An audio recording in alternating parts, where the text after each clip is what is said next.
Bismillahirrahmanirrahim. Waxaan doonayaa inaan sharaxaad ka bixiyo mid ka mid ah programmada ugu casrisan ee loo isticmaalo iskoolada.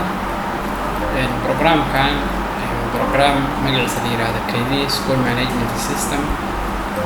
Waxa uu ka mid yahay programmada ugu badan ee la isticmaalo guud ahaan gobolada Puntland. Programkan wuxuu ka kooban yahay waxyaabo aad u tiro badan sida diiwaangelinta ardayda, xaadiriska ardayda, lacagaha ardayda laga qaado, imtixaanaadka, riboodyada, qaybta laga maamulo shaqaalaha iyo waxyaabo kala badan. Intaan u gudagelin programka waxaan rabaa inaan faham guud inaga siiyo qaababka hadda ay isticmaalaan iskooladu iyagoona isticmaalayn programka. Ku hormarayaa qaybta diiwaangelinta ardayda ama waxa loo yaqaano student admission. qaybtan ardayda diiwaangelintu aad bay u dhib badan tahay. Tusaale ahaan iskoolada badankood waxay isticmaalaan ardayda waxay ku diiwaangeliyaan warqado ama buugaag. Aad bayna u dhib badan tahay ardayga xogtiisa marka la buuxinayo sida magaciisa, magaca waalidkii, haddii la gelinayo lambarka waalidkii, waqtigu dhashay iyo waxyaabo kala badanba. Waxayna qaadataa waqti badan in ardayda xogtooda la geliyo buugaag. Sidoo kale iskoolada qaarkood waxay isticmaalaan inay xogta ku diiwaangeliyaan Excel ama Word. iyaduna waxay ka fiican tahay qaybta hore, laakiin iyaduna aad bay u dhib badan tahay. Waxaa suurtagal ah mararka qaarkood in uu kaa lumo magaranaysaa Excelkii oo kaa dhalad garaysmo, ama waxa weeye computerka kaa xumaado ama cilad kale computer ku timaado iyo wixii lamida. wayna dhib badan tahay 2 sano 3 sano xog iskool aad gelinaysay computer ama Excel ku guraysay in si fudud aad ku weydi. waxa waa suurtagal. sidoo kale aad bay u dhib badan tahay marka la xareynayo xogta ardayda Excel ahaan marka loo gelinayo. very hard, time badanna way qaadataa. markii arday la baarayo oo kale, ardayga xogtiisa la baarayo iyaduna way dhib badan tahay. haddii aad isticmaalaysid buug oo kale ama warqado aad isticmaalaysid ardayga inaad riboodkiisa heshid waa difficulty. warqado badan iyo buug badan waa inaad ka dhex baartid. waana arrin aad u adag. sidoo kale Excel iyo Word markaad isticmaalaysid naftirkeedu way dhib badan tahay marka aad arday badan aad ka dhex raadinaysid ardayga. markaba ma heli kartid. waxa way galaasyo badan waa inaad soo furtid, kadib waa inaad heshid magaciisii iyo galaas ku dhiganayo oo kale. haddii ardayga garanaysid, haddii aadan garanaynin way dhib badan tahay. 10 galaas iyo 11 galaas intuu iskoolka koobay inaad marba mid furtid oo ka dhex raadisid ardayga magaciisii way noqonaysaa. laakiin programka KD oo kale wuxuu kuu fududaynaya markaba inaad si fudud ardayga magaciisa meel ugu qortid. haddii 2,000 arday iskoolka ku dhigato 2,000 arday wuu kusoo dhex saaraya. si fudud buu uga soo dhex helayaa markaba. marka ardayga ku dhufatid wuxuu ku tusaya dhammaan xogtiisii oo dhan ardaygaas. sidoo kale wuxuu ku tusaya ardaygaas ardayda walaalihii ah iyo waalidkii informationkiisi oo kooban. marka la yiraahdo oo kale haddii waalid ku imaado oo kale oo ku dhaho ardaygan waxaan rabaa riboodkiisi oo kale, iyadana way dhib badan tahay. tusaale ahaan xaadiriskii ardaygan aan rabaa bishii lasoo dhaafay oo kale way dhib badan tahay. haddii buug isticmaalaysa waa inaad buug badan soo furtid, registaradii lagu diiwaangeliyey magaranaysa xaadiriska waxaa ka dhex baartid. aad bay u dhib badan tahay. sidoo kale Excel markaad ka dhex raadinaysid iyadana waa very hard. waxa way maalin walba inaad soo furtid bil walba Excel aad ogaatid inta maalmood la joogay, inta maalmood maqnaa, aad waxa uga dhex raadid sheetkii bay noqonaysaa. iyaduna waa difficult. laakiin programka haddii isticmaalaysid simple ardayga magaciisa waad ku qoraysaa, riboodkiisa oo dhammaystiran markaba ku siinaya. wuxuu ku leeyahay 10 maalmood uu joogay, 4 beri wuu maqnaa, 3 beri wuu soo daahay iyo wixii lamid ah. si fudud buu markiiba kuu siinaya ardaygaas riboodkiisii iyo wixii lamid ah. mararka qaarkood waxa weeye haddii waalid ku imaado oo kale ku dhaho ardayga ii raadi oo kale, iyaduna way dhib badan tahay. uu ku dhaho galaas ku dhufta iga dhex baar meesha, ama aad u baahtid ardaygan magaranaysaa nambarka waalidkiisa u baahtid oo kale, iyaduna way dhib badan tahay. ardayga inaad raadisid kadib markaa heshid aad lambarka waalidka heshid. waxa weeye haddii arday walaala ah ay jiraanna waxa weeye aad ka dhex raadinaysid meesha, iyaduna aad bay u dhib badan tahay oo kale. arday waa inay heshiid kadibna ardayda kale glass waa inay usoo furtid oo kala xiraadsi meesha ama maaragtay meel gooni inaad ku diiwaan gashito ardayda walaalaha laakiin programka simbali waxa weeye keedii kuu fududaynaya markaba inaad heli kartid ardaygan galaaska uu dhigto ardayda walaalihiisa iyo informationkiisa oo kooban sidoo kale iskoolada waxay dhib badan ku qabaan sanadka cusub oo kale markuu bilowdo ardaydu way kala wareegaan galaasyadii waxa weeye waa la kala bedelaa arday baa dhacda oo iskoolka ka baxda arday baa waxa weeye la bedelaa iyo wixii la mida iyaduna maaragtay in la upgrade gareeyo sanadka cusub ardaydu waa very difficult wayna dhib badan tahay maaragtay in maaragtay xogtaas markaa maaragtay xareeyo laakiin programka waxa weeye simbali uu kuu fududaynaya sanadka cusub inaad ardayda barmood rahdid waxa weeye cidda dhacday aad ka reebtid waxa weeye cidda ka baxday inaad markaba ka saartid waa simbal guud ahaan waxaan intaa uga baxayaa qaybta ma garanaysaa admissionka diiwaangelinta ardayda waxaan ku xijinayaa qaybta lacagaha oo iyaduna maaragtay challenge weyn ama dhibaatooyin ku haysa iskoolada tusaale ahaan ardayda maaragtay waxa weeye bil walba waxaa la daabacaa bugaag cusub oo maaragtay ardayda ku qoran yihiin ardayda lacagta bixin oo kale kadib waxa weeye ardaydaas waxa weeye group glass baa loo kala saaraa warqado badan baa khasaara waxa glass walba waxaa laga dhex raadiyaa ardaydii aan lacagta bixin markii ay lacagta bixiyaanna waa laga saxaa mararka qaarkood waxaa dhaca khaladaad badan waxaa laga yaabaa arday aan lacagta bixin inuu ku dhawaan bixiyey isagoo ku andacoonaya arday kale lacag kuu diray oo shalay ka saxday inuu ku dhawo lacagtaas anigaa bixiyey oo kale ma ogaan kartid inuu ardaygan lacagta bixiyey way dhib badan tahay sidoo kale ardayda lacagta bixiyey oo kale iskoolada qaarkood waxay u samaystaan bugaag gooniya ama excel gooniya bishu markay dhamaato way ku qortaan saasayna feelashu ku xarayaan iyaduna maaragtay way dhib badan tahay oo maaragtay markaba ma heli kartid waxa riboodkii oo dhammaystiran sidoo kale waxa weeye bil walba waxa weeye inaad maaragtay ka dhex raadisid ardayda aan lacag bixin oo kale ama lacag ay ku dhiman tahay qayb bixiyey iyadana way dhib badan tahay sidoo kale riboodyadii inay heshid bilihii hore la soo dhaafay lacagihii la bixiyey hore totalkii iyo waxyaabo badanba ma ahan maaragtay excelka iyo ma garanaysaa qaybtan la yidhaahdo bugaagta programka oo kale wuxuu kuu sahlayaa ama si fudud aad u gelin kartaa ardaydan lacagta bixin isla markaa waxa weeye waxaad ka qaadi kartaa ardayda lacagta bixisay ama aad ka saari kartaa sidoo kale waxaad daawacan kartaa riboodka ardayda lacagta bixisay iyo si gaara waxaad u daawacan kartaa riboodka ardayda aan lacagta bixin hadday yihiin waxa weeye iskoolka oo dhan iyo glass iyo hadda u baahatid ardayga sidoo kale waxaad ogaan kartaa ardayga waxaad fiirin kartaa bilihii lasoo dhaafay lacag intuu bixiyey sanadkii dhan baad daawacan kartaa shantii sano lasoo dhaafay waad daawacan kartaa wixii lacag uu bixiyey iyo wixii lagu lahaaba si fududna waxa weeye waalidka baad ugu diri kartaa guud ahaan sidoo kale waxaad ka daawici kartaa maaragtay markuu ardaygu lacagta bixiyo rasiidkii baad ka daawici kartaa programka wuxuuna kuu sahlayaa inaad rasiid maaragtay laba qaybood aad daawacdid qayb ardayga aad siinaysid iyo qayb u haraysa iskoolka oo haddii aad u baahan tahay iyo wixii lamid ah haddaan uga tago qaybtaas maaragtay lacagaha sidoo kale iskooladu waxay isticmaalaan xaadiriska naftirkiisu waa qayb ka mid a qaybaha ugu adag ama challenge-ga weyn ku haya iskoolada tusaale ahaan marka ardayda la xaadirinayo iskoolada badankooda waxay isticmaalaan register ama book maaragtay lagu xaadiriyo ardayda xaadirisku laba qaybood buu kala baxaa iskoolo isticmaala in hal mar la xaadiriyo ama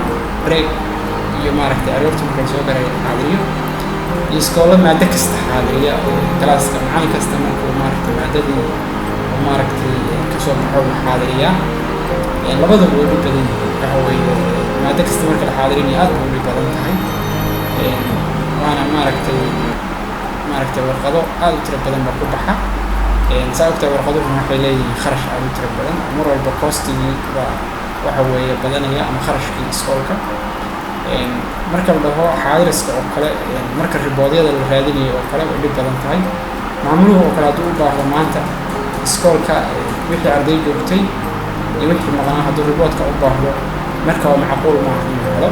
laakiin programka oo kale wuxuu kuu sahlayaa markaba inaad ribood geshid maanta totalka iskoolka wixii joogay oo dhan kuusoo sheegayaa iyo wixii maqnaa intaba labadaba ribood kooban ku siinayaa. waana mid ka mida maaragtay waxyaabaha ugu badan ee iskoolada isticmaalaan. sidoo kale marka ardayda la xaadirinaya aad bay u fudud tahay. waxaa suurtagala inaad mobeelkaaga ka xaadirisid waxa weeye galaaskana maaragtay si fudud aad maaragtay markaba aad u xaadirisid. kaliya waxaad fiirinaysaa ardayda maqan waxay ardayda joogta isaga automatic kugu saaraya inay joogaan kulligood. kaliya ciddan maqan baad waxaa ka qaadaysaa calaamadda ama geynaysaa absentiga waxaa leedahay wuu maqan yahay ardaygaas. hadduu soo daahayna sidoo kale haddii aad isticmaalaysid magaranaysaa xaadiriska maadada ahna iyadana waxa weeye wuxuu kuu fududaynaya macallin kasta xiisadiisii marka uu galo waxa weye mobilka intaad applicationka ugu shubtid markuu kasoo baxayo inuu ardayda xaadiriyo si fudud adigoo maaragtay maamulihii iskoolka haddii aad tahay xafiiskaaga fadhiya ayaad riboodkii markaba kusoo gaaraya iyo wixii lamid ah. guud ahaan qaybtaasi waa tan dhisnay. cafwan qofkan waa qof maaragtay markii hore isticmaalayay buugaag waxa weeye saa ujeedid aad bay ugu dhib badan tahay markuu boodka dhex raadinayo xogtii difficulty marka waxa weeye programka u shubtayna saa ujeedid waxa weeye xogtii waxa weeye u baahnaa markiiba way fududaatay wejigiisana haweeneyda ay faraxsan yahay riboodadii marka uu helay. haddaa intaa uga tago qaybaha hore waxaan rabaa inaan faham guud uga siiyo iyadana imtixaanaadka processyada ay maraan. saa og tahay waa 4 qaybood.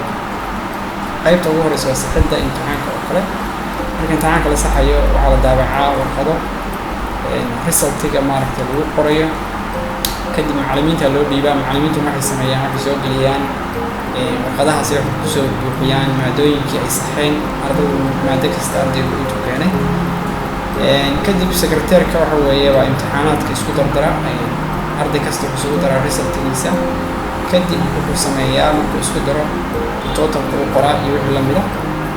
kadib baa waxa weeye la daabacaa garanaysa ardaydaas isku dardarku waa ogtahay markii la isku darayo aad u badan yahay in loola tago maaragtay warqado iyo qalimaan iyo calculator bay noqonaysaa aad bayna difficult u tahay. haddii excel la isticmaalayo iyaduna waa lamid. run ahaantii qaabkaas waa process aad u time badan buu qaataa kharash badan uu ku baxaa marka la leeyahay waxa weeye ardayda hala geliyo.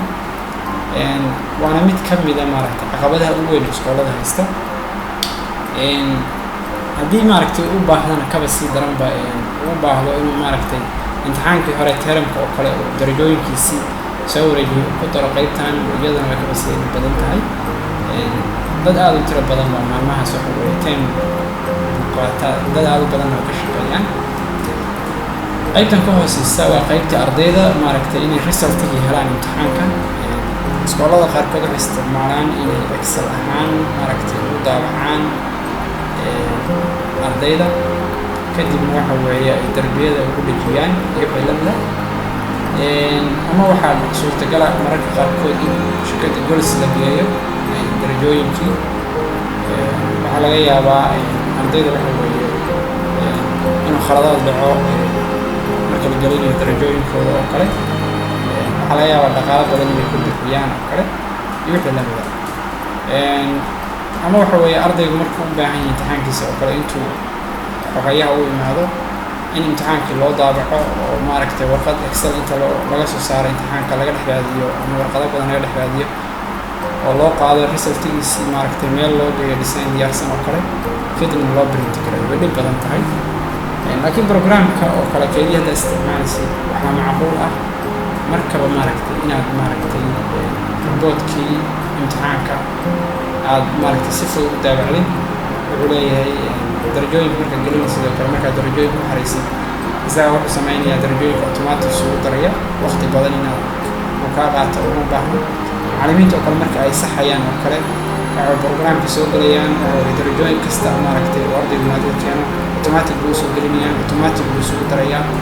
waxa weeye si automaticana riboodkii waxaad u helaysaa adoo maaragtay xafiiskaaga fadhiya waqti badan uusan kaa gelin. markii aad daawacaysidna waxa weeye aad u fudud yahay oo waxaad samaynaysaa keliyata in maaragtay reportkii aad dhahday ii daawac. ardayda waxa weeye iyaguna waxay ka fiirsan karaan haddii ay u baahdaan moobiladooda. waxa weeye isla marka waxay galayaan programkii, waxa weeye kadib roll numberkiisu u qoraya, wuxuu soo daawacaya imtixaankiisa. shirkadda oo kale Golis oo kale markii ay SMS-ka dirayso ardaygu ma ogaan karo imtixaamaadkii sanadadii hore u galay, laakiin programka marka gashay waxa weeye wuxuu suurtagelinayaa 5 sano lasoo dhaafay imtixaamaadkii aad gashay inaad heli kartid iyo wixii lamida. qaybta kale oo daatada haddii aan u noqdo, iskoolada qaarkood waxa weeye reportka imtixaanaadka sanadka oo kale ama 2 sano soo dhaafay waxay ku xarayaan feelal aad u waaweyn oo maaragtay khaanado waaweyn bay ku guraan, wayna dhib badan tahay maaragtay in xad ahaan loo kaydiyo xogtii. qaarkoodna waxay isticmaalaan Excel iyo wixii lamida, iyaduna way dhib badan tahay markii xogtii sanadadii soo dhaafay lagu kaydinayo maaragtay meeshaas. problemada haddii aan ugu dambeysiiyo waxa weeye time aad u tiro badan bay qaadataa processka marka isticmaalaysid. waxa weeye standardka waagi hore la isticmaali jiray dhaqaale badan baa laga yaabaa inuu kaaga khasaaro maaragtay. sidoo kale riskiga maaragtay aad u badan yahay oo computerka haddii cilad kaaga dhacdo ama kaa xumaado xogtii imtixaanaadkii iskoolka sanadkii 2 sano soo dhaafay waxaa suurtagala si fudud inaad ku weydid, waana aad bay u dhib badan tahay. halkan waa linkan markii imtixaamaadka laisku xirayo maaragtay imtixaamaadkii bilaha oo kale marka lagu xirayo imtixaanka weyn, markii maaragtay imtixaanka termka iyo imtixaanka weyn ee finalka laisku xirayo iyadana aad bay u dhib badan tahay. laakiin programka marka isticmaalaysid waxaa aad u fudud in maaragtay aad soo xirtid, waxa weeye totalkan si fudud lagu sheego. haddaan inta uga baxo imtixaanaadka waxaan isku dayayaa inaan kusoo gabagabeeyo qaybta shaqaalaha. shaqaalaha marka la diiwaan gelinayo aad bay iyadana u tahay mid dhib badan. buugaag baa lagu diiwaan geliyaa ama waxa weeye waxaa la isticmaalaa Excel iyo Word iyo wixii lamida. iskoolada badankood qaabkaas ay isticmaalaan. dokumentiyada macallimiinta ama feelasha ay keenaan iyagana waxa weeye meel baa lagu kaydiyaa. tusaale ahaan kharashaadka macalinku uu qaato oo kale marka loo diiwaan gelinayo mararka qaarkood waxaa laga yaabaa in aan diiwaan gelin karo haddii lacag hormarsaday macalinku, haddii maaragtay lacag bonus ay jirto iyo wixii lamida lama ogaado, ama waxa weeye mararka qaarkood waxaa lama warqadihii lagu qoray. laakiin programka oo kale wuxuu u fududeynayaa qaybtaas oo kale markii aad gelinaysid inaad soo gelisid lacagtii hormarsaday macalinku ama qofka shaqaalaha, kadibna totalka uu ka jaraya hadhowdii mushaharkiisa intuu yahay iyo wixii lamida. macallimiinta marka la gelinayo timetable-kooda oo kale jadwalkooda waxaa lagu dhejiyaa inta badan xafiiska maamulaha oo kale derbiga lagu dhejiyaa maado kasta iyo galaaska uu ku leeyahay wixii lamida. way dhib badan tahay maalinta waxaa laga yaabaa in ka dhexraadiyaalka ama mararka qaarkood waxa weeye intuu galaas ka soo baxo xiisada markay u dhammaato inuu haddana soo noqdo fiiriyo xiisad walba inuu fiiriyo. laakiin programka markuu macalinku mobaylkiisa ugu jiro waxa weeye simbal wuxuu ka arkayaa xiisada ku xigta meesha uu ku leeyahay iyo galaaska maaragtay markaa u galay iyo wixii lamida. fasaxyada oo kale macallimiinta la fasaxo waxaa lagu kaydiyaa inta badan buugaag iyo wixii lamida. waana aad bay u badan tahay maaragtay in la qoro. mararka qaarkood waxaa laga yaabaa in la waayo maaragtay reportkii magaranaysaa fasaxyada macalinku intuu qaatay sanadkii oo kale iyo wixii lamida. laakiin programka waxa way si badan uu kaydinayaa dhammaan inta fasax uu qaatay sanadka. haddii aad u baahantay wax ku programinaysa waxaad leedahay macalinka waxaan u ogolahay in la fasaxo waxa weeye time intaa leeg oo kale bil 2 bilood oo kale ka badan ma qaadan karo fasaxa iyo wixii lamida. markii waqtigiisa u dhammaado maaragtay fasaxyada uu qaadanayay isagaa ku xasuusinaya wuxuu ku leeyahay macalinkan uu dhammaaday waqtigii fasaxyada uu lahaa iyo wixii lamida. sidoo kale marka la diiwaan gelinayo macallimiinta xaadiriskooda inta badan qaarkood lama diiwaan geliyo. suurtagala maaragtay inaan la helinba maaragtay bisha haddii ay dhammaato xogta macallimiinta jooga xaadirka ahaa. laakiin programka oo kale si fudud baad usoo gelinaysaa reportkooda maalin kasta macalinku markuu soo galo haddii aad fingerprint isticmaashid waxa weeye waad ku xiran kartaa programka keliya wuxuu kuu fududeynaya macalin kasta markuu soo galo maaragtay inuu gacanta saaro markuu baxana maaragtay gacanta saaro kadibna reportkii si fudud ayaa ku helaysaa adigoo gurigaaga jooga ama adoo iskool ka maqan baad heli kartaa reportka dhammaystiran guud ahaan xogtu waa intaas sidoo kale programku waa program online ah waxaad kasoo geli kartaa computerkaaga iPad-kaaga iyo mobilekaaga oo macnaheedu yahay meel walba waad ka isticmaali kartaa tusaale ahaan haddii aad joogtid xaafadaada oo kale mobilekaaga gacanta ayaad ka arki kartaa xogtii maanta iskoolka ka dhacaysay sidoo kale halkaas ayaad ka gelin kartaa xog iyo dhalama programka keliya wuxuu kuu sahlayaa in aad xogtaada ka heshid hal meel haddaba ka faa'iidayso waxaan rajeynayaa inaad faham guud ka qaadateen qaabka uu shaqeeyo mahadsanidin